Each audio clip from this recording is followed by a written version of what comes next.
Everybody is requested to finish their completion and gather closely, inshallah.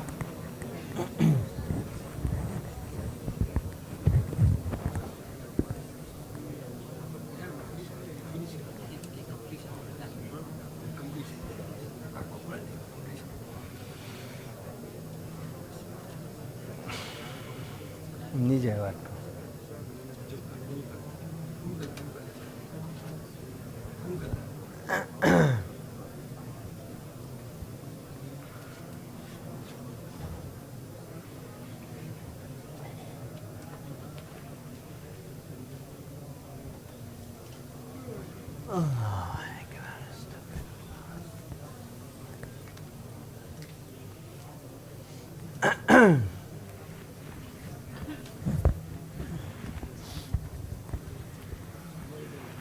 بسم الله الرحمن الرحيم الحمد لله وحده والصلاة والسلام على من لا نبي بعد أما بعد.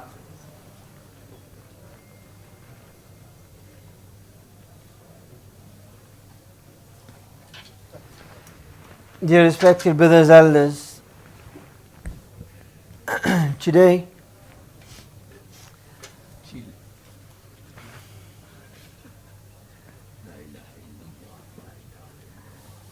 I shall be, inshallah, discussing the topic of zakat. Two reasons. Firstly, it has been three years since I've last done it. Last year was lockdown, the year before we had the gap, and it was a year before that I did the zakat program. And secondly, I think it is due as well because of the amount of queries and questions from Hafiz Sahab and others that constantly phone me saying, what's the ruling regarding this, what's the ruling regarding this, do you have to give zakat on this, do you have to give zakat on this. So therefore I thought that maybe it is due for a refresher, inshallah. So time is short, I'm conscious, so I'll try to just get into the thick of it. The fazail and everything else, inshallah, we'll give it a miss this time. The benefits of zakat. Just go to the nitty gritty, inshallah, and hopefully try to wrap it up before iftar, inshallah. Inshallah. Allah subhanahu wa ta'ala has mentioned the fardiyat of zakat, which we are all aware. So zakat has to be given for that individual who is sane, baligh, and possesses the nisab. So it is important that we understand what is the nisab. Nisab refers to what the Prophet of Allah sallallahu alaihi wasallam stipulated, which in our terms is in terms of gold and silver, 612.36 grams of gold or of silver, or 87.48 grams of gold, which is equivalent to nowadays, either you take the lesser nisab generally is what our fuqaha ulama state. So it is approximately at this moment in time, current prices around 350 pounds plus minus. So if an individual possesses more than 350 pounds, then this individual will need to give zakat annually. And one important point which we need to remember is that zakat is calculated annually on a specific date. An individual has a zakat year, and upon this zakat year, an individual will need to perform and will need to calculate his zakat. Then he can delay giving his zakat through the course of the year, through the course of the month of Ramadan or whatever, but the calculation needs to be fixed on one particular date. Now what is that date? That date is the date in which an individual becomes possessor of the nisab, and then after that for a whole year. So for example, an individual possesses the nisab on the 1st of Muharram, let's say for argument's sake, and then that date he'll note down, 1st of Muharram. Then the following year, 1st of Muharram, if that individual is still possessing the nisab or more, then that is now his zakat year. That is now his zakat year. So in the meantime, that zakat may have fluctuated up, down, that does not matter. As long as it does not hit in the minus or goes to zero completely, then a person does not look at what happens in between. Just that 2 particular days a person will look at. So if a person's date is, for example, in our example, 1st of Muharram, so on the 1st of Muharram, say in 1420, he possessed more than the nisab, then that year he will not need to do anything. For 1421, on the 1st of Muharram, he'll sit down, look at how much assets he has. If he possesses the nisab on that day as well, then the zakat will need to be given of the entire assets that he possesses at that moment in time. One misconception which a person has is that a person needs to hold the money for an entire year. This is one misconception which people have. No, a person just needs to calculate on an annual basis on one particular date. Whether a person has, for example, in our example, this person on the 30th of Zil Hijjah, he had, say, 200 pounds. And then on the 29th of Zil Hijjah. And then on the 30th of Zil Hijjah, let's say he's got 10,000 pounds. 10,000 pounds on the 30th of Zil Hijjah. When he'll sit down to calculate his zakat on the 1st of Zil Hijjah, he'll need to calculate the full 10,000 pounds. Not that, oh, this only came yesterday, so I don't need to give zakat on this. Therefore, we understand how important it is to stipulate a particular date. Because let's say on the opposite side, that on the 1st of Zil Hijjah, he has 10,000 pounds, which he then spent. And on the 2nd of Zil Hijjah, he's now only got 1,000 pounds left. Because he had to calculate his zakat on the 1st of Zil Hijjah, he would have to calculate it according to 10,000, despite the fact that he's only got 1,000 pounds now. So this is very important that we understand that we need to fix one specific date of your zakat, and that date is when you became sahibul nisab. Somebody may say, I don't remember when I became sahibul nisab. I can't remember. It was a long time ago. I don't know. So in this scenario, the ulama state that fix a date. Fix a date. If you don't know when, then fix a date to yourself, and then religiously hold on to that date and calculate that date for your zakat, whether it is the 1st of Ramadan, whether it is the 15th of Shaban, whether it is the 1st of Muharram, whatever you feel, fix a date. But second point I'd like to mention, it has to be an Islamic date, not the normal calendar date which we follow. It has to be an Islamic date, not like, let's say, okay, I'm going to calculate it on the 9th of June, which is my birthday, or on the 1st of January, or when we give our accounts in every year on the April to April we give it, so I'll calculate it on the 1st of April. No, it has to be an Islamic date which has to be fixed, and it has to be stipulated, and on that day, on the day, sit down, calculate it, and then you will give your zakat accordingly. Now, how do we calculate zakat is not the question. What does a person need to do to ensure what he is giving, is it correct, etc. So there's 2 things. One thing is his assets, and the other is the liabilities. So a person needs to make a list of these 2 things. Zakatable assets, number 1, gold. If a person possesses gold, men, if they have gold on the side, whatever, if they invest in gold or whatever, that's fine. If they have gold, or women generally have gold, silver. So second thing, silver.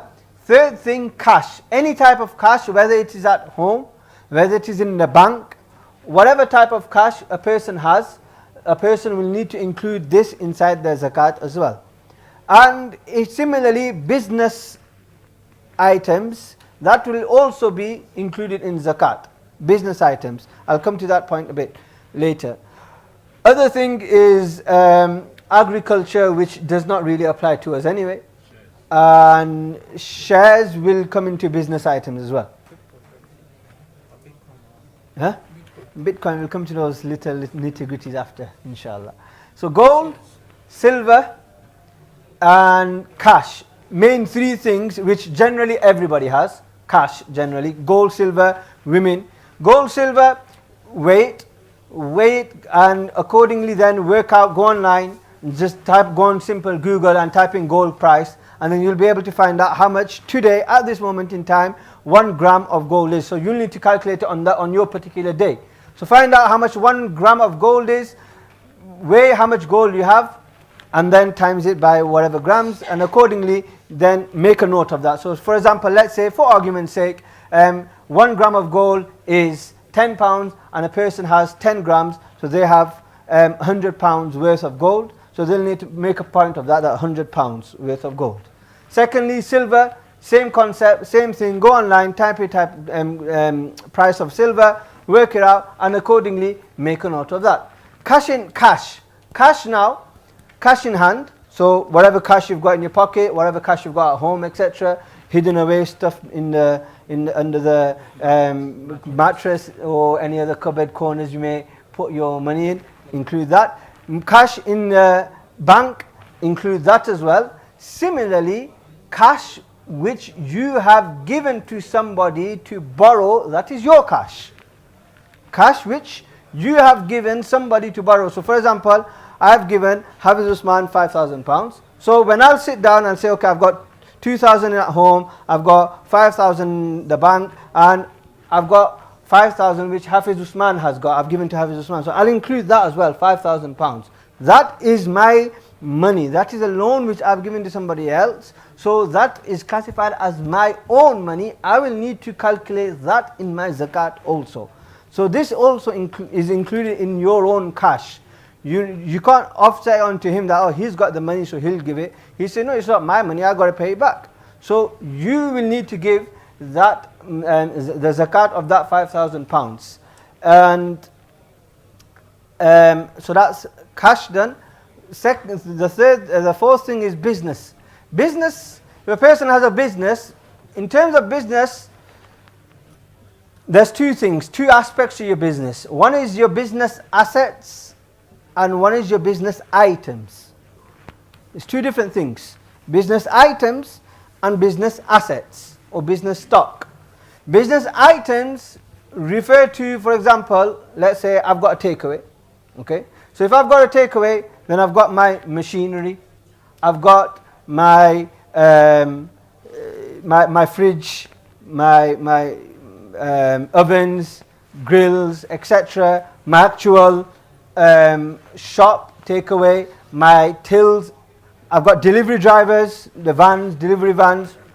I don't need to pay zakat on these type of things. These type of things I don't pay zakat on. What do I pay zakat on? I'm going to pay zakat on those things which I am actually selling. Okay, those things which I am selling, that is what I need to pay zakat on. So I've got my stock, so I've got my cheese and my flour and my everything else which I sell. So I need to pay zakat on this. Let's say I've got a mobile phone shop. So my tills, my shelves, etc. I don't need to calculate all of that. But my mobile phones, my chargers, if I've got laptops, etc., which I'm selling as well, part of my mobile phone shop, all these things I'll need to sell. I'll need to calculate in my zakat, and I need to calculate it according to the price which I am going to sell it at, not the price which I bought it at. So I've got some, let's say mobile phones. I went and found some good cheap iPhones for around £500, but now I'm selling them at £700 each. So I'm going to have to calculate my zakat at £700 each on these iPhones, not at £500, because that's how much I am going to gain from this iPhone, £700. So accordingly, I'm going to have to pay, this is £700 cash basically, which I have in my hand. So I need to pay accordingly the price which I'm going to sell at, not which I'm going to, which I bought at. So this is something which we also need to keep in mind in terms of business items.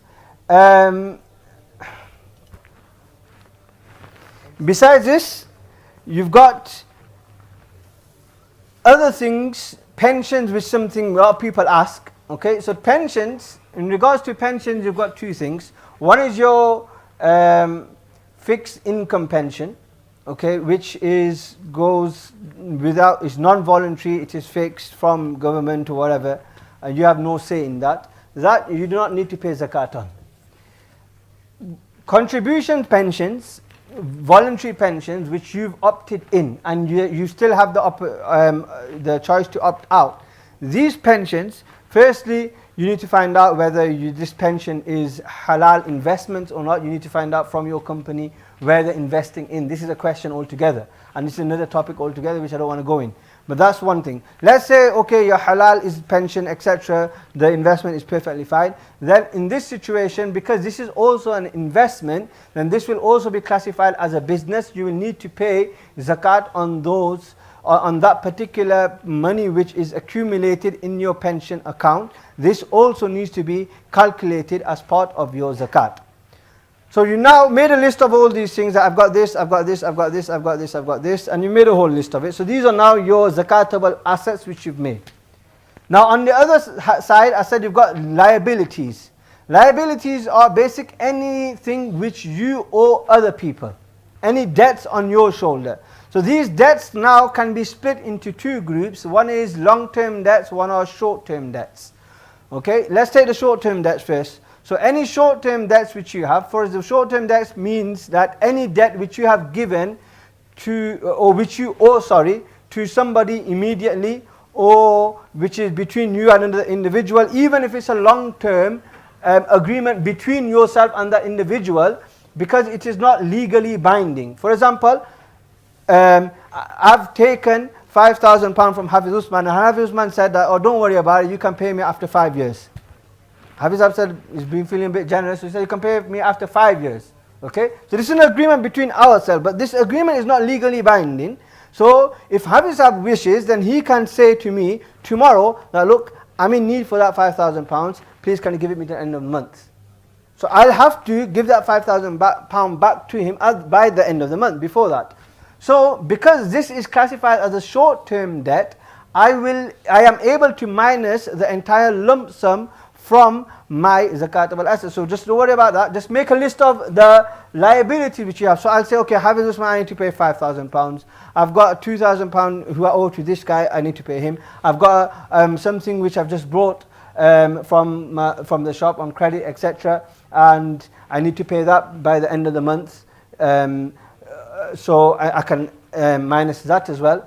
So you'll make a list of all these things. Then you have your long-term loans. Long-term loans are those loans which they are not able to demand more within that short amount of time. For example, you've got a mortgage, whether it is halal, haram, that's a different question altogether. I don't want to go into that detail. We just calculate the zakat at this moment in time. So you've got a mortgage. So in that mortgage, you're paying, say, £400 every single month or £500 every single month. And you've got that, so the actual mortgage is of, say, £50,000, but you're only paying £500 a month, and the bank is not able to demand more than £500 from you. So because of this reason, you are only allowed to offset the 12-month period against of this particular loan. So you can only minus £6,000, 500 times the 12. So you can only minus 6,000. You can't say, oh, I've got a £50,000 loan on my head of my mortgage. No, you are only demanded to pay the 12-month period immediately for this year. So therefore, you can only minus this amount of money. Similarly, comes in the question of student loans. Student loans, you'll only pay them when you start to earn a certain amount of money. And when you do start to earn amount of money, then again, you'll only have increments, payments, stipulated amounts which you will have to pay over the course of the year. So you can only minus up to 12 months. You cannot minus more than 12 months. So now you made a list of your zakatable assets, which have come to, for example, £10,000. You've got gold, you've got silver, a bit of cash, a few business items, and shares, which I forgot about, but I'll come to that after anyway. And then you're going to make a list of your liabilities. So you owe £2,000 to him, you owe Debenhams this much, and you owe your bank this much. So you've added all that up, and it's come up to £5,000. So you've got £10,000 zakatable assets, and you've got £5,000 of your liabilities and debts. So now it's a very simple, this minus this. So 10,000 minus 5,000, that means you need to pay zakat on £5,000. You need to pay zakat on £5,000. You need to pay zakat on £5,000. How much do I pay? Simple, divide it by 40. It's divided by 40, that is how much you will pay. So every £1,000 you're going to pay £25. So £5,000 you pay £125. Okay? So alhamdulillah, in 15 minutes, alhamdulillah, we've gone through everything, inshallah. This is basically the basic concept of calculating your zakat. Now there may be questions on the floor which I am willing to take. Just coming to the shares. Shares is also a business.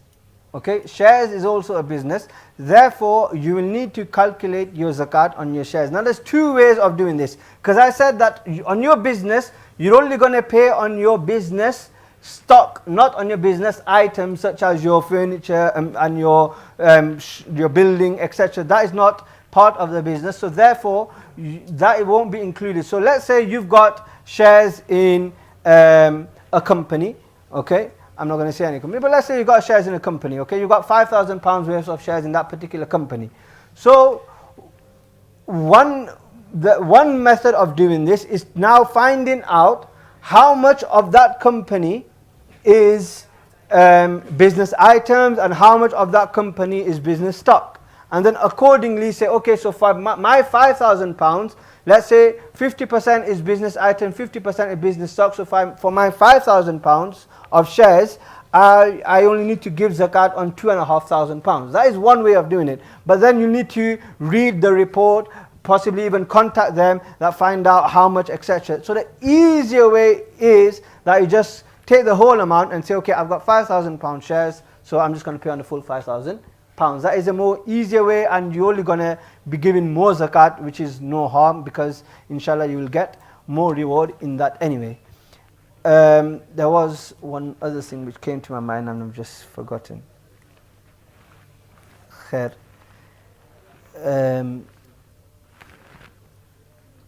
Somebody say something now. There was one thing else which just came to my mind, but I can't remember. Khair. I think that's it as such. There's a few other questions which I got asked personally, which I'll first mention, and if anybody else has got any question, then you can ask them. Child trust funds. I get asked this generally every year as well. Child trust funds. It's like a government scheme which was happening. I don't think it's in they're giving this anymore. But child trust fund is basically the government was going to would give you a certain amount of money for your child, and then they'll invest that and then accumulate money on that, etc. and that for this child.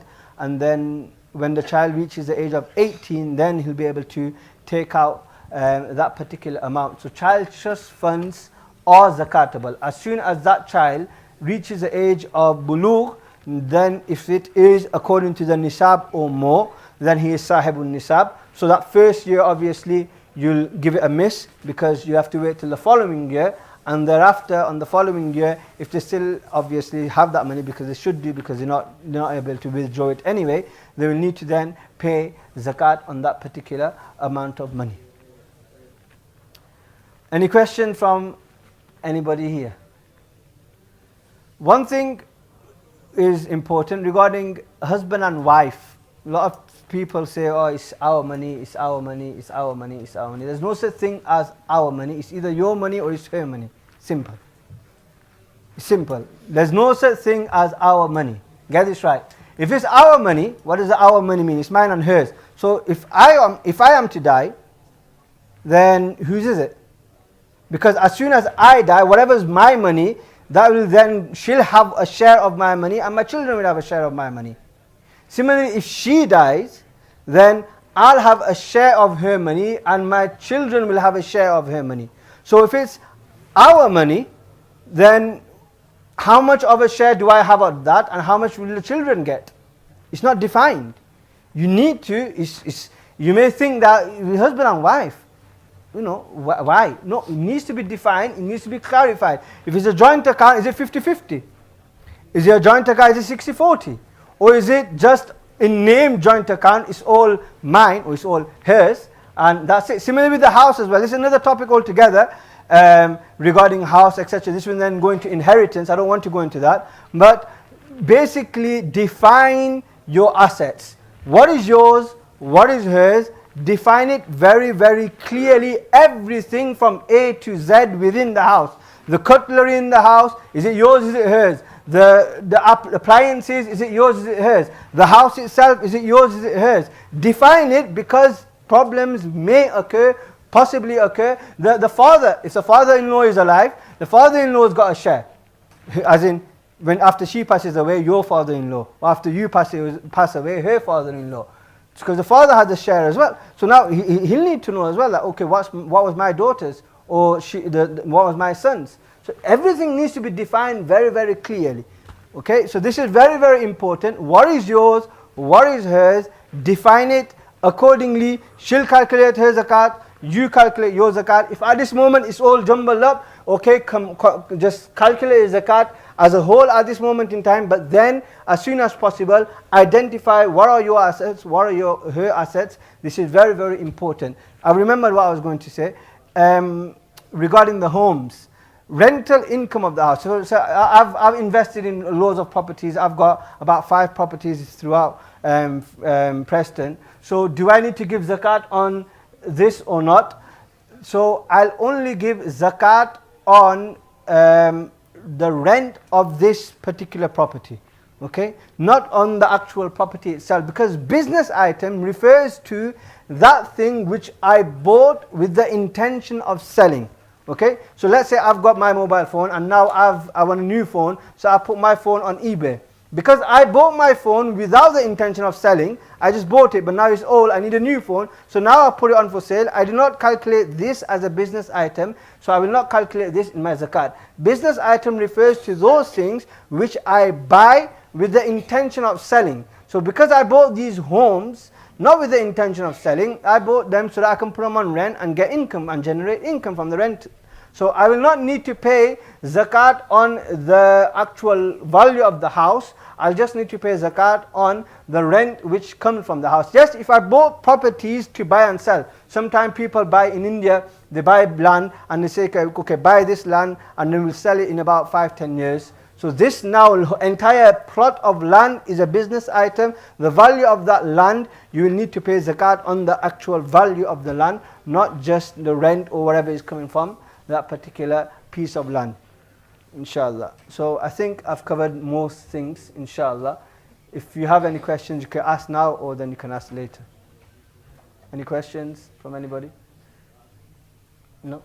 Allah subhanahu wa ta'ala give us all the importance of zakat and give us the importance of calculating the zakat properly and grant us the ability to calculate the zakat properly and then to dispense of our zakat properly as well. Just to give the zakat here and there willy-nilly, it's not enough. We need to be very sure of who our zakat is given to. We can give our zakat to anybody besides anybody who's rich, obviously. Similarly, our parents and going above, grandparents, etc. And our children going down, grandchildren, etc. Zakat cannot be given to them. Brothers and sisters, zakat can be given to. So if your brother is in debt, then you can give it to them. If your sister is in debt, you can give it to them as well. So brothers, sisters, uncle, aunties, zakat can be given to. And the Banu Hashim, the family of the Prophet ﷺ, zakat cannot be given to. So besides that, zakat can be given to individuals. So it is important that we understand who we are giving zakat to as well. Try to give it to needy people where we feel it may help them. They're in a bit of a situation. Let us help them out, give them a bit of zakat, inshallah. This is important as well. Allah subhanahu wa ta'ala gives all the correct understanding. Everybody is requested to engage in their own individual du'as, inshallah. Jazakumullah khairah.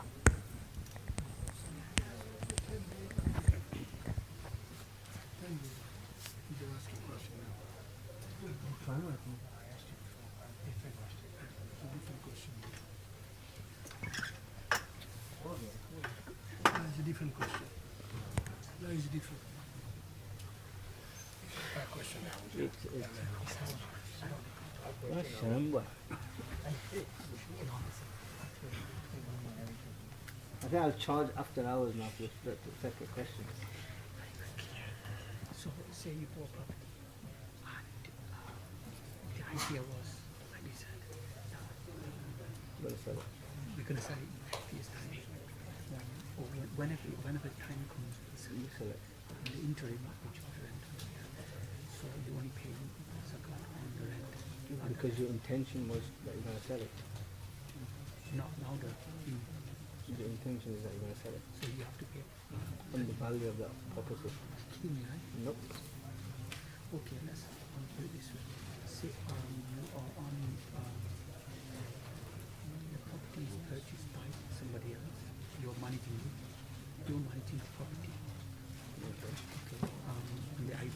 same concept. We're going to sell that property eventually. The owner, and the malik is somebody else. He needs to pay zakat anyway, not you. So the person who's managing it, they are prepared to. You do nothing, it's not his. You're getting paid for your management, huh? You're not got any stake in that for the house itself. On the sale of a property, say, as you say, within a very short space of time, and it's not during the zakat time, you pay the zakat outright. Say I've got a sale pending right now, and the money's not matured yet, the contracts have not exchanged, it's just not happened. Yeah, so until it's not going through and you've not got the money yet, you don't need to pay zakat on it until the following year when you get the money and then you've still got the money unless you have spent it on this, you won't need to.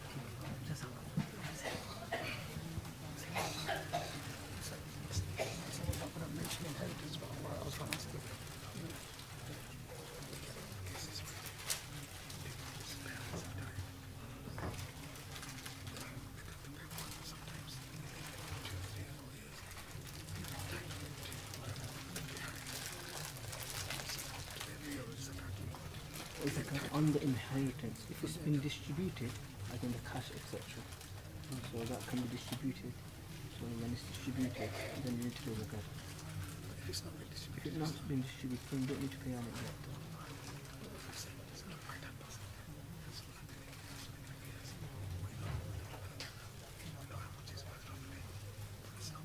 But you're not sold it, yeah? It doesn't matter. So you don't have any cash yet. It's just an asset. And it's not a zakatable asset, is it? Because it wasn't bought as a business item or anything.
बिस्मिल्लाहिर्रहमानिर्रहीम अल्लाहुम्मा लका सुमतु व बिका आमनतु व अलैका तवक्कलतु व अला रिज़्क़िका अफ़्तरतु।